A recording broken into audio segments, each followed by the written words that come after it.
again, back to Leopard Street, back to the cellar. Another track laying video. What we're looking at today is the double slip.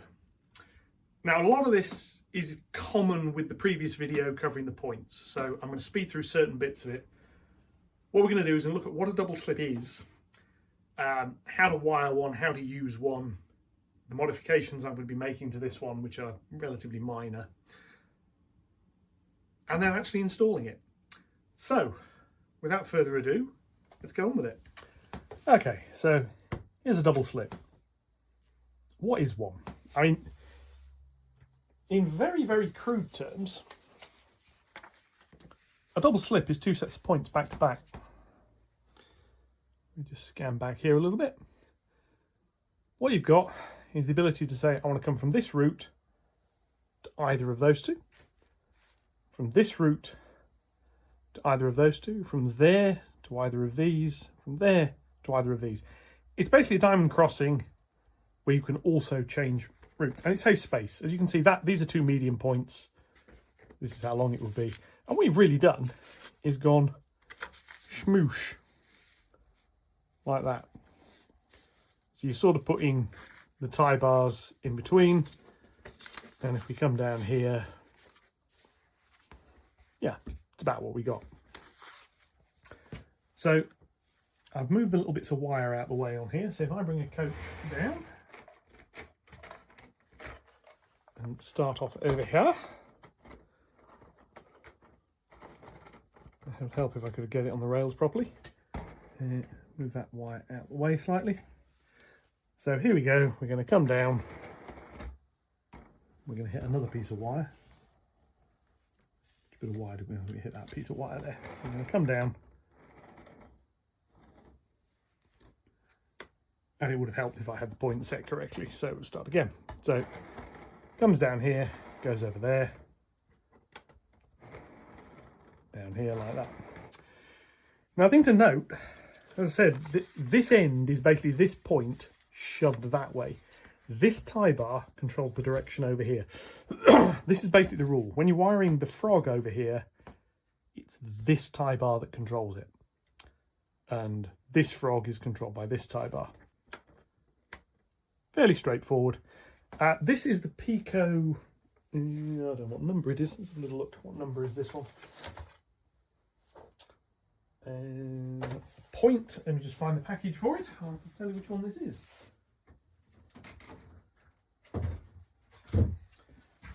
Yeah, this is SLE190, which is this one here. And you get some pretty good instructions on the back telling you how to wire it up. It's got 4 bits of wire, so coach out of the way. There's a wire here, which goes to this frog. There's a wire here, which goes to this frog. There are 2 wires that go to the bits in the middle. Let's get the desk and have a look at how one of these works. So here we are. This is a photocopy, well, laser print of the template that PECO produce to do these. And what I'm going to do is have a little look at which bits we've got. So there is a frog feed there, and that connects to the frog over here, and these little bits here. There is another one at this end which connects to these bits here. Excuse my poor attempt at colouring in. We then have a power feed here, which is on the underneath. And this fairly obviously connects to this rail. So we have all of that. It connects to those 2 switch rails, which go through there. And it connects to all of this over here and this bit. It would help if that was even remotely in the lines there, but never mind. I'll do the other one in pink because it'll probably show up a bit better. So we have another feed there, and this is all of this side here. So it comes down here. And this makes sense because if you look at it, let's just get the rest of this coloured in like so. Remove whatever it is that's under there that's causing a lump. If you look at it, this wheel comes through here, and it's either always going to be on a bit that's pink or on this bit that's green. And if you come this way, you've got a green bit, and then you're always on a blue bit. So all of that is electrically connected. All of that is electrically connected. The only bits we switch are the two end bits. And this is sort of what you'd expect, because, like I say, it's a set of points. So the frogs are switched. These, I believe these are called K crossings. These aren't switched because they don't need to be. Now, there is another modification I want to make to this. This is part of the reason, actually, for making this video. I was looking at how to do this earlier. I did a quick Google, and I couldn't see a video on it. Now, I said in the previous video, all the points have the springs for the tie bars accessible from the top. The double slip doesn't. They're from the underneath. And I was thinking, how the hell do you get those out? I mean, let's be reasonable here. This is not a cheap piece of equipment. These are about 60 quid each. You can also get single slips, which just have the point work on one side. So you could, like, say, go from here to there or to there. But from here, you could only go to this one. There's no switching on this side. And depending on what you're operating, that might be more useful. In toy train set turns, a double slip is a lot more versatile. But say this is on a main line and you've got a diverging route going off this way. Say over here you've got a siding. You might want to build that siding to be able to be accessible from a main line coming this way over a point, and then to leave coming out this way. But you don't ever want a train to be able to go from here onto the main line running in the wrong direction. So you'd have a single slip on that side. These are inside slips. You can also get an outside slip, which I've never seen a ready-to-run model of. In that case, they're a lot longer, and the rails would come out here. And basically, this rail is outside the stock rails over here, so it comes over the top. Extrapolate that enough, and you end up with a scissor crossing, because you have two parallel rails, and you just bypass the thing. So, how do you remove the springs? Well, turns out it's actually quite straightforward. There's a little trap door here on the bottom. And with a blade, you can prise that off. In there's the spring. Now, I'm going to remove this because this is going to get glued down later today. And I don't want the springs in. And then I can put the trapdoor back in. And it's that simple. And if you do need to put it back in, again, it's relatively straightforward. Now, this now freely moves. And it can sit in the middle. You think, well, why on earth would you want to do that? Well, I'm going to put a slow-acting servo under this, which is going to move it like that. And note, I don't have to solder bonding rails under this. This is all already electrically bonded. So that is going to work quite nicely. I don't have to do anything with that. It's all pre-bonded under here. So these switch rails only ever conduct the wheels. They don't conduct the electrical power. So I'm just going to do that again at the other side. So again, just prise the little door off and take the spring out. Yeah, it's easier if I just flick that way. Maybe that way. Just under there and lift. Out it comes. Very simple. I thought that would be a lot more involved than it was. Good design by PECO. It's actually very, very simple. The little plastic door you want to put back on because it helps hold the tie bar in place. There's another modification I'm going to do. Now, I've done this on the points, but I didn't show it in the video. Basically because I forgot, and I've done it subsequently. But it's to do with these bits that stick out the sides. Now, if you look, there's little holes in here, and this is for the PECO point motors to fit into. I'm not using the PECO point motors, so I don't need those bits. These bits that stick out are so you can put a surface mount point motor on it. Don't need those either. So I can actually come in here with a pair of cutters, or 60 quid points and I'm cutting it. And I can just go in like this, push that across so I chop off the bulk of it. Get rid of that, which pings off into the distance somewhere. And do the same on this side here. Just going to come in and chop this. And the reason for doing that, let's get rid of that bit as well. It looks better. It's just simply that's simple as that. It looks a bit better. That's why I'm doing that. So again, do that this side. That bit again pings off into the distance. And this here. Hold on to that one this time so it doesn't ping off quite as far. And again, I can trim the tie bar back like that. Now, I've just made this point extremely difficult to use manually. However, I'm going to put up with that to start with. This layout, this is going to be installed. It's not going to have the servos fitted just yet. That's going to come in a couple of weeks when I've done a little bit more work on the layout. I'm flip the thing over to put the servos and to fit all the wiring properly. So for now, this is going to be a little bit awkward to just run trains through. But I need to do this modification before I glue it down, because it's a pain in the neck to do afterwards. And as I said, you can't really get rid of the springs once it's been fitted. So I'm just going to get rid of these. I say this is purely cosmetic. You don't need to do this. And if you're not 100% certain you're always going to use this with a motor, I wouldn't. I'm only doing this because I know this is going to be servo driven. Because all the points on Leopard Street are servo driven. That's just how I do it. So that goes like so. That's now modified. Now the next step I need to do is solder feed wires onto here. It'll be a green one at the two ends and a brown and a blue on the ones in the middle. You saw me do that in the last video on the point. I'm going to do that off camera and then I'm going to be back. So I'll catch you in a minute.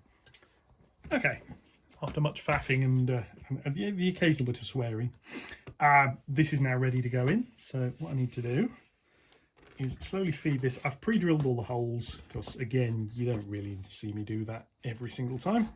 So that frog wire is in there. And that frog wire is in there. At least I can get under this to get all of the wires.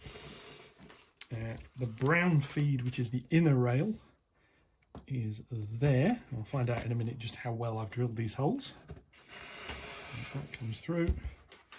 The blue feed is here, which again pulls through. Now the wires are invariably twisted when you start doing this. They do sort themselves out as you go in. Now,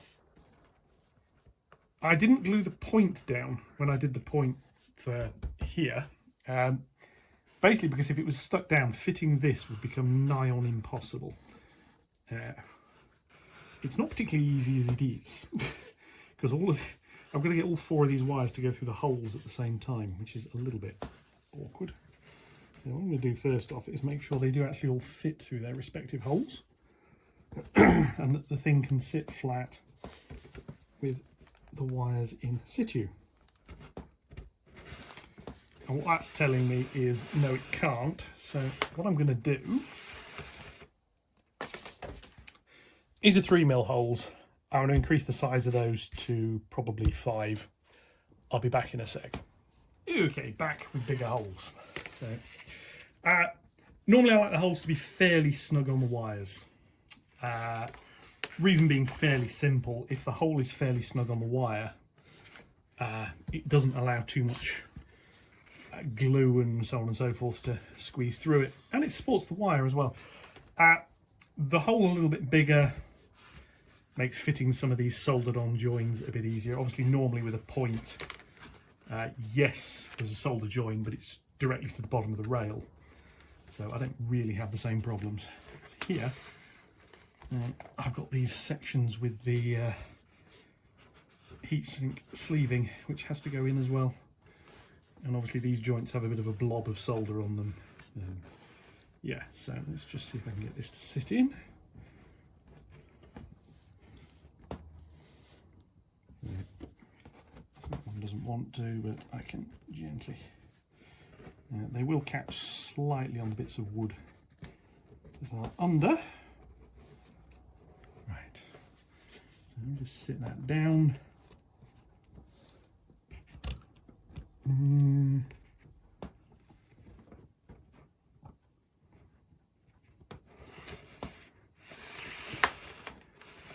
try again.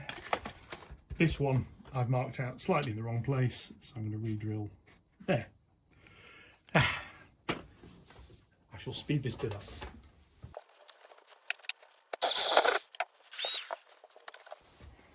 Now I had there with wire in that hole, it was coming up and bending. I don't really want that. I want the thing just to sit in as smoothly and naturally as possible. Because the better the fit is, the less sort of strain it puts on those soldered joints. And I want to keep that to a minimum. Because they're a bit fragile. The wires, yes, they're sort of welded to the bottom of the rails by PECO in the factory. However, they're not infinitely strong. So, yeah, having them so you can minimise the load on them is a good idea. So let's try this again. I'm going to lay it in flat in place. Then I'm going to have to lift it slightly to get the fish plates in place. And once I've done that, I can keep it lifted slightly. And then fit it properly with the glue. So that go in there, that pulls down. Let's bring that down like that. And yeah, that's going to fit. So now, by the way, remove my little test coach because this bit of track here can lift as well. Not by a lot because it's got its own power feeds, but. And this is always the fun bit with slips.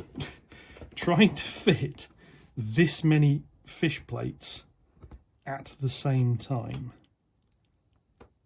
Now I'm actually helped slightly by that. This one's a little bit shorter. You can't put the fish plate all the way on that rail on these types of points. Nearly all the way on, but not quite all the way on. So I end up trimming them slightly. They do need to go on properly, however. There we are, that's all of those on. So that can then get lowered down, a bit of cork to remove. Check that's in place. Check they still move. There is another check to do, which I use a piece of wire. And this goes down through the right way around, one end's a bit dirtier. This goes down through the tie bar hole. And I just put my hands underneath and hold it. And I'm just checking whether I've got the freedom to move that as far as it needs to. There's lots of bits of wood hanging down from the bottom of this where I've just drilled the holes through. That one's fine as well. Right, so what I'm going to do now is, before I add the coppiets, I'm going to put some more fish plates this end. I'm going to bring another piece of rail in. And this is going to be another short length. I'm then going to remove it and I'll solder some bits to that.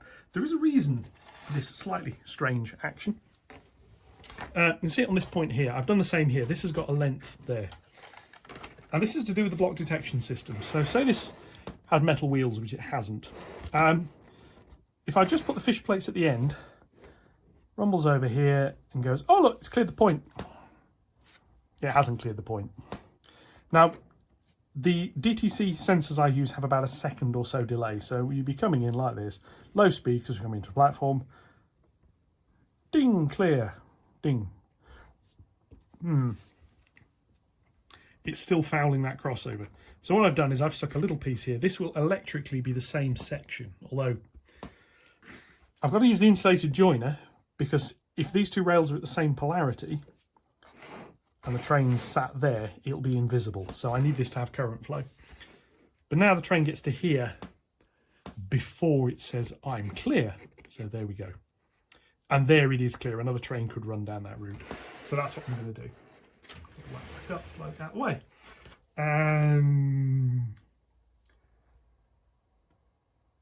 The reason I want to do this first though is I want that to be in place and straight, so that I know I'm gluing this down. I don't want this to be glued down slightly offset. I want it to be glued down straight. So that's going to go there. This needs an insulating joiner and a metal joiner because it is electrically going to be the same block as this. So I want a metal joiner this side and an insulating one that side. this all comes into the block detection. I will do a video on block detection. I've had somebody ask about that. It's one of those things, you need it for bits of the track you can't see. It provides some value. And bits of the track you can see but you want to run automated, or any automated bit really. It's a little bit weird, but what it means here is it's like this point, as I say, has got this bit on its own. That's one block. This diamond is a block, but there's going to be points up here and they're going to be the same block as the diamond because they're part of the junction. If something sat on that, as far as I'm concerned, it's not cleared the station entrance, even if it's physically cleared the point work. So yeah. Anyway, let's just get this bit of track in here. Work out how long I want it to be. Well, actually, I'll work out how long I want it to be later. For now, all I just want to do is get it fitted. So I'm just going to file the ends. Worth noting here, I'm going to run a file over these ends of the rails. Hard to do on camera. Let's come over here. Let's see if we can get this so you can see what I'm doing. Novel, wouldn't it? Literally, I'm removing the little burrs from the bottom of the rail, so the bottom of the rail is smooth. I'm also going to run it over the end, so the end is flat, and very lightly, like that. And this just removes the burrs, and with the burrs gone, it's a lot easier to put the fish plates on. Here's the key bit, so I can get these the right way around. These are quite fiddly. I did look at the using the bullhead rail for the station area. Not every piece of point work I might want is available in bullhead, which is a bit of a problem. And also, I took one look at the size of the fish plates and thought, no, they look very good. I'm going to struggle to see them. Not to put too fine a point on it. So this bit of track's going to come around here, straight, and it's going to sit onto here. Now, as I said, I'm not really going to be able to roll trains through it. Sorry about that. Just knocked the stand. I'm not really going to be able to run trains through this terribly easily because the fish plates aren't locked properly.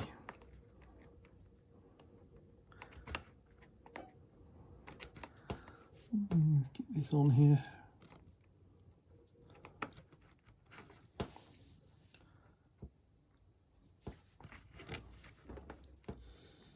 Yeah, there we go. That's that one. That's that one. And then a pair of pliers. I can grip the rail and push it on like that. And straighten it up like so. Right.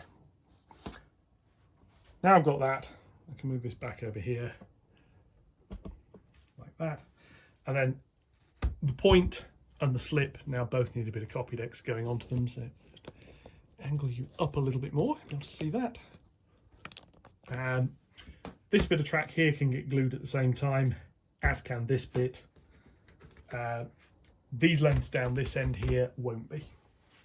Like I say, that one's got to come off because it's going to have power feeds fitted to it and other bits and pieces similar to that. So what I need to do now is carefully lift that, lift that, lift that. And something I found very handy for doing this with, because you've got to be careful with this, because obviously all of these points and all of these feeds are held in place with plastic fish plates, which are a little bit flexible, shall we say. Right, so that's that. So what I'm going to do is blob some glue, and I need it right at the end over here. This is by the where the joins to the next board section are. So that definitely needs gluing, and a decent amount as well, because that needs to grip. And then we're going to come along all under here. And this is largely the station throat area. Phase 1A, so to speak, of the station throat area done. I'm not going to be powering any of this up just yet. I could, However, the board controller hardware isn't here yet. That's on order. So I need to wait for that to turn up. I also, careful where I put the glue under here because I don't want it to go near the point rods. Yeah, I've also got some other bits and pieces coming on order. So yeah, I'm going to be doing a little bit of waiting for that until it's all here. But if I leave it a bit, I'm going to do the inner edge of the board over here as well at the same time. And when that's all done, I'll drop all this back down into the glue now, you see. When that's all done, what I'll be able to do is lift the board and do all the wiring in one go is the idea. So that is, I think, straight. Let me just have a little look. It looks straight enough. I can just slide that way just to make sure it has locked in properly. I'm going to do what run testing I can through this just to make sure. This is basically just checking all the fish plates are lined up. This one here I'm less bothered about. It wants to go that way, that's fine. Go that way. To the point derails because that point's not set.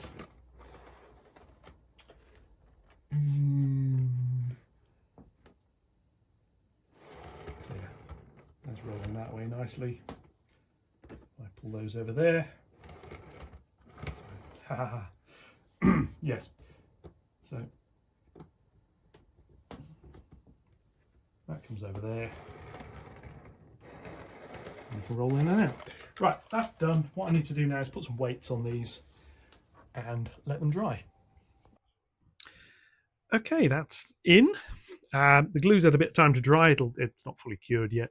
But, I'll just position those sort of like so. Coaches can roll through quite nicely.